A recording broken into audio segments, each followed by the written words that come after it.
get the real facts of what ICE federal partners are doing in the Twin Cities.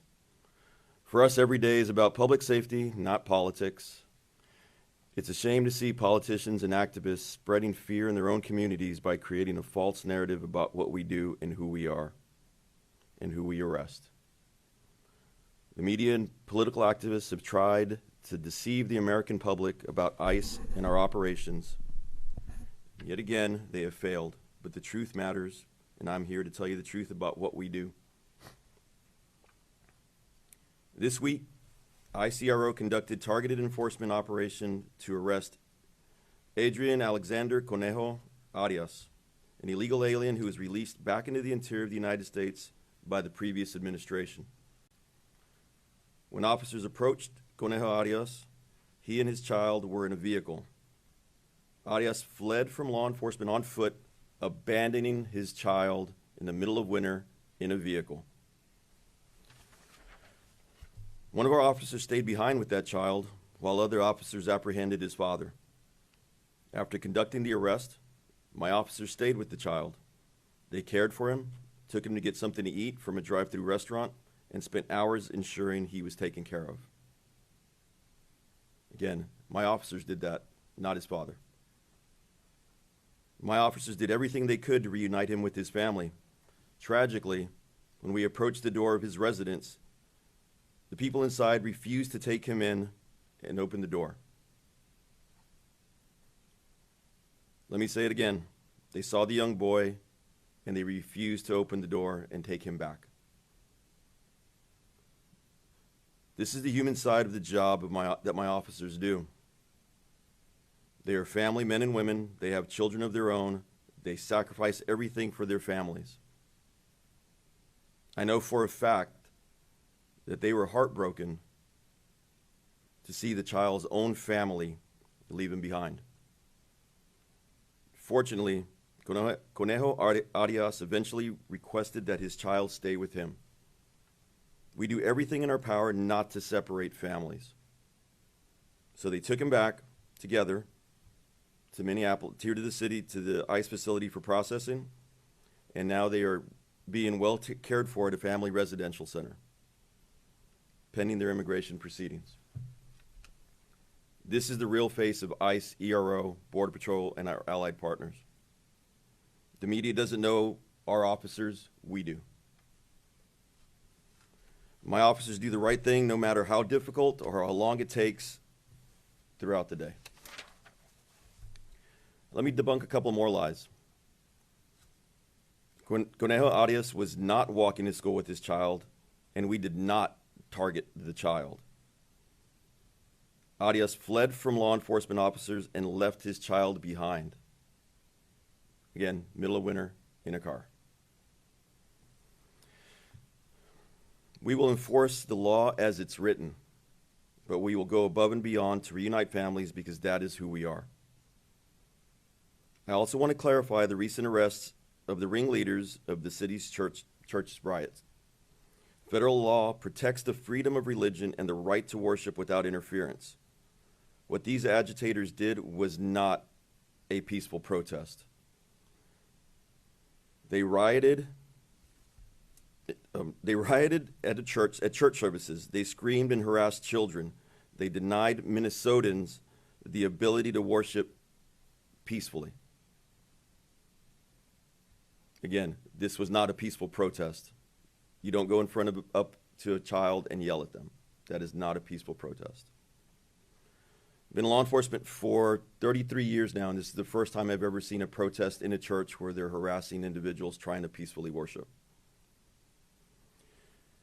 It's disturbing to know that these individuals would target sacred spaces and viciously harass innocent families. Sacred spaces must be respected. While I cannot speak to ongoing investigations and prosecutions, I can say that ICE, DHS, and the Department of Justice are wholly committed to maintaining public safety and the rule of law. That is why we are here today. I am calling on everyone, politicians, the media, and activists, to put an end to the dangerous, irresponsible rhetoric once and for all. You are pitting communities against federal law enforcement, and you are pitting neighbor against neighbor in Minnesota. This is why I'm up here almost every day, to show you the good work my officers are doing. This is the same reason that Chief Bovino is up here every day. The public needs to know about the dangerous criminal illegal aliens we're arresting. They need to see the faces of the monsters that these agitators are trying to protect. Yesterday, we arrested the following individuals. Jose Ocampo Leon, a criminal illegal alien from Mexico, convicted of sexual conduct with a child under 16. Also up on these. Gerardo Sanchez Acuña, a criminal illegal alien convicted of drug trafficking. Salvador Salazar Rivera, a criminal illegal alien from Mexico convicted of violent domestic assault that inflicted bodily injury on his spouse. These are not the people that you want living next door to you. Rudy Pineda Aguilar, a criminal illegal alien from Guatemala convicted of criminal sexual conduct. Not the people you want living by your schools. And finally, Jeffrey Ramon Rabanales, a criminal illegal alien from Guatemala convicted of assault, domestic assault, and damage to property. These are the people that those protesters and agitators are trying to protect. Do we have the photo?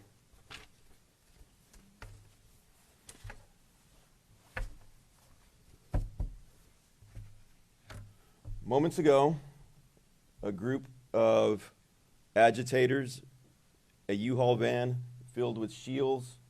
Oh, it's not coming up. We'll get the photo up. All right. Shields and gear decided to come over here to the Whipple building and block traffic.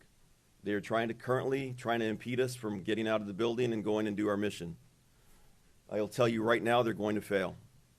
Because no matter what they put up in front of us, we are here to do a job to protect this community, to protect Minnesotans, and to keep the criminal legal aliens off the street and put them where they belong, back into detention, and remove them from this country.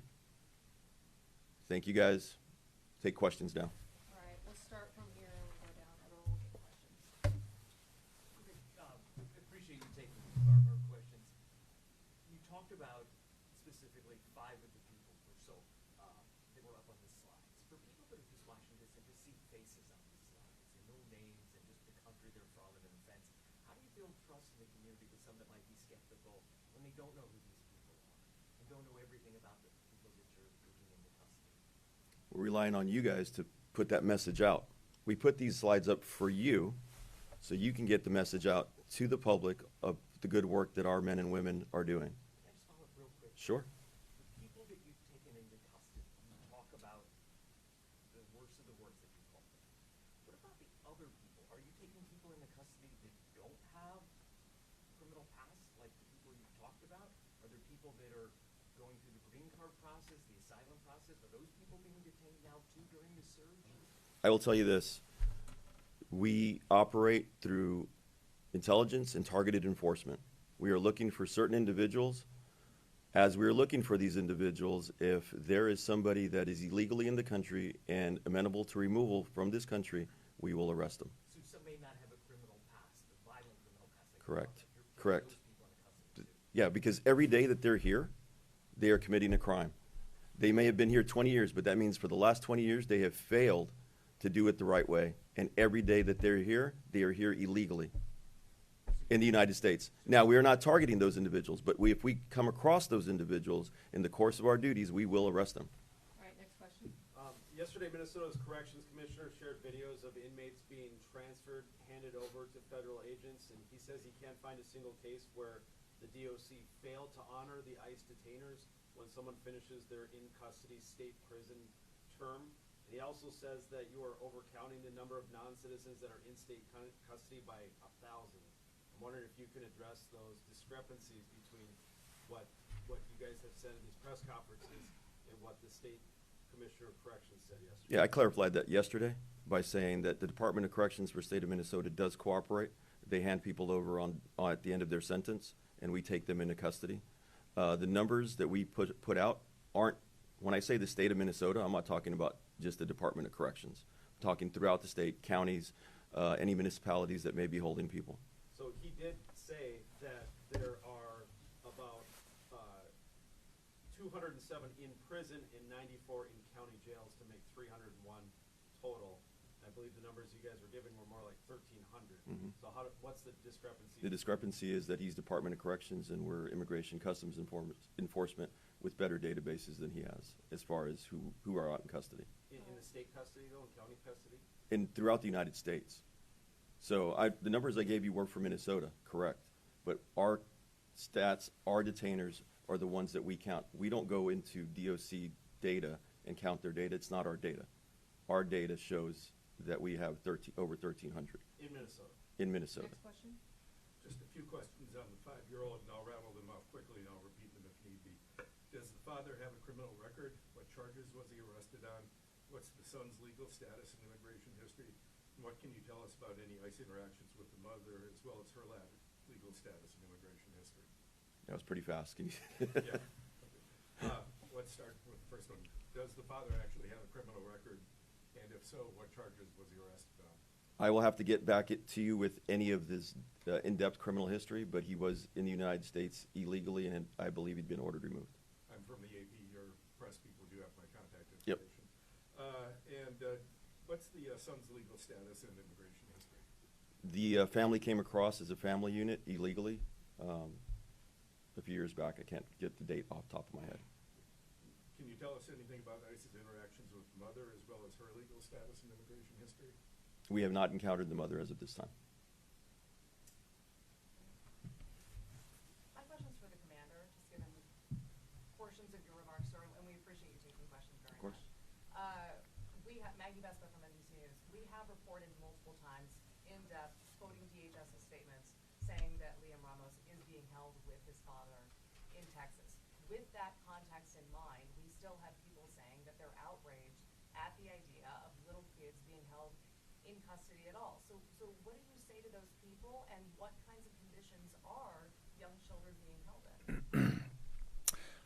As far as that family has not been separated, so it goes back. Like I said, we reported that. Yes. So even with that in mind, he's in custody, being detained in Texas with his dad. Yes, with his dad. So that goes back to exactly what I just said. Is many American citizens are separated when they're arrested, say by Minneapolis Police Department or any other police department. They are separated from their children when they're arrested. So take a look at what's happening here with this particular case. They're not being separated. That child is in the least restrictive setting possible. When I say that we're experts, both Border Patrol and ICE, in dealing with immigration cases that involve children, probably the most experienced anywhere in the United States by any domestic law enforcement agency. I know that in my particular Border Patrol sector, that saw thousands of individuals coming across the border during that last administration, including hundreds of children. I remember our agents in the back parking lot playing soccer matches with those children in the back parking lot. I challenge any other law enforcement agency anywhere nationwide to show me the fantastic care that ICE and U.S. Border Patrol provide children. Don't come across the border illegally, especially don't commit crimes, or there will be consequences. And American citizens face it. So, the law is fair and firm. If I may follow up, you said he's with his family. Another way of looking at that might be that we don't imprison or detain American children, penalizing them for the actions of their parents. So what do you say to those who are troubled by the contrast? They see a child in custody, American kids don't endure that. Well, I don't think there's a contrast, and the child could be without his parents somewhere, perhaps in social services care somewhere, and that's what we see oftentimes by children that are trafficked across the border. It's heartbreaking. They're not with any family. They're with social services or Office of Refugee and Resettlement. So the child is in the least restrictive setting with a family member. I don't think it gets any better than that. And as far as the care, the best care that I've seen is ICE, U.S. Border Patrol, and the way we treat those illegal aliens that come across the border. Can you give any details as to what that facility is like? Like, what's the kid's life like? I'll let Marcus talk about it. It's an ICE facility, not a Border Patrol facility, sir. So our family residential centers, I had the privilege of working in one back in 2015. So I can tell you firsthand, they get top-notch care. They have medical care. The food is good. They have learning services. They have church services available. They have recreation. They have special caregivers to see to the needs of the children and the mothers or families that are there. It's better. Honestly, it's better than social services. So, I mean, like if we sent the kid to DSS, it'd be way worse off than being there with their parents in an FRC. All right. That's all the questions. Thank you, guys.